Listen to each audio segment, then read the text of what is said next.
to fight this war down to the last Ukrainian. While official casualty numbers are strictly classified, we must worry that Ukraine is well on its way to fulfilling the senator's ghoulish fantasies. As a Ukrainian soldier complained this month to Vice News, we don't know what Zelensky's plans are, but, quote, it looks like the extermination of its own population, like of the combat-ready and working-age population. That's it. Indeed, military cemeteries in Ukraine are expanding almost as rapidly as the Northern Virginia McMansions and beachfront estates of executives from Lockheed Martin, Raytheon, and assorted Beltway contractors benefiting from the second highest level of military spending since World War II. These are the real winners of the Ukraine proxy war, not average Ukrainians or Americans or Russians. The winners, or Europeans for that matter, the winners are people like Secretary of State Tony Blinken, who spent his time between the Obama and Biden administrations launching a consulting firm called West Exec Advisors, which secured lucrative government contracts for intelligence firms in the arms industry.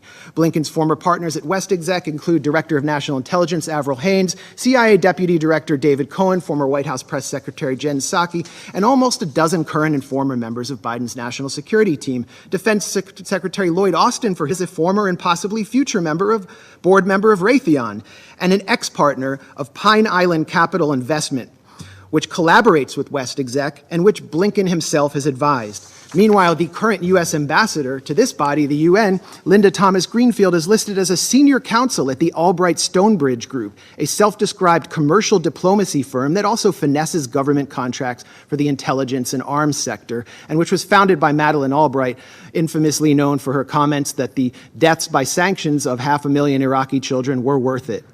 So while military-age Ukrainian men are ripped off the streets by military police and sent to the front lines, the financially and politically connected architects of this proxy war are planning to walk through the revolving door to reap unimaginable profits once their time in the Biden administration is over. For them, a negotiated settlement to this territorial dispute means an end to the cash cow of close to $150 billion in U.S. aid to Ukraine. So in closing, when the United States, my country, a permanent member of this council, has fallen under the control of a bipartisan regime which seeks to perpetuate a proxy war for as long as it takes, in the words of Joe Biden, which considers diplomacy synonymous with unilateral coercive measures to, quote, turn the ruble to rubble, as Biden pledged to do, whose leadership subverts negotiations in order to pursue profit while refusing to properly inform its own citizens what they're paying for, and pushes the sons and brothers of its supposed Ukrainian partners out onto a killing field in order to bludgeon a geopolitical rival, when both Zelensky and members of U.S. Congress are calling for preemptive strikes on Russia,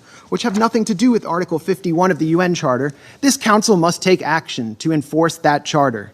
That charter is clear that the Security Council must use its authority to guarantee a pacific settlement of dispute, particularly when it threatens international security.